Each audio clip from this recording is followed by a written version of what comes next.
If you speak Arabic, your brain might work differently from everyone else. I know that sounds fake, but multiple academic studies have suggested that this might be true, and I'd love to explain them to you, but first, what makes Arabic so special? Well, the vast majority of languages on Earth do something called concatenative morphology. Basically, all that means is that to form words, you start with root words and then tack on prefixes or suffixes. Once you look at a few examples, you realize that's not as confusing as it sounds. That's just how new words are created. Root words contain core information, and then affixes give additional information. But the Semitic languages, including Arabic, do something called non-concatenative morphology. To create new words, instead of starting with root words and tacking on prefixes and suffixes, the core meaning is in the root consonants, and the additional meaning is in the vowel pattern. So the root consonants k, t, b have to do with writing, but ktb isn't a word. Instead, you have to put them into a pattern. So kataba, he wrote, or katib, a writer, or maktaba, a place of writing. And we can reuse these patterns with other roots. So darasa, he studied, daris, a studier, madrasa, a place of studying. As such, many grammarians and linguists have long argued that, unlike most languages which form new words across a single dimension,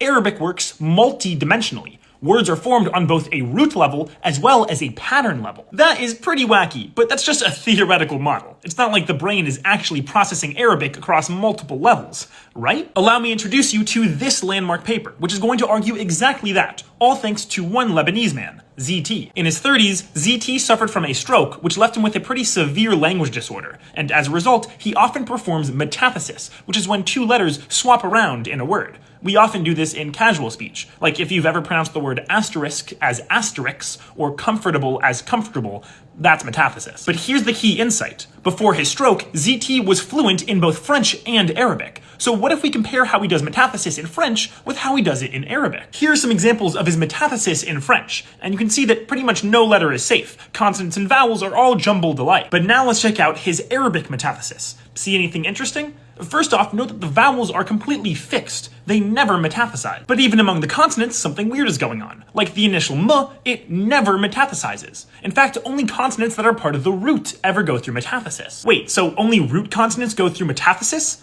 On the multidimensional model, that means metathesis only affects the root level, but the pattern level is untouched. So when ZT had his stroke, in French, the metathesis affected the entirety of language processing. But in Arabic, it only affected the root level, which is pretty strong evidence to suggest that the root and pattern levels really do separately exist inside of the brain, and future studies have only continued to back this up. And I've been focusing on Arabic because that's where the most research has been done, but other Semitic languages probably work this way too. Like there's one case study of a Hebrew speaker with a similar language condition who only ever formed errors on the pattern level, not the root level. So if you speak a Semitic language, you might literally process words on multiple levels.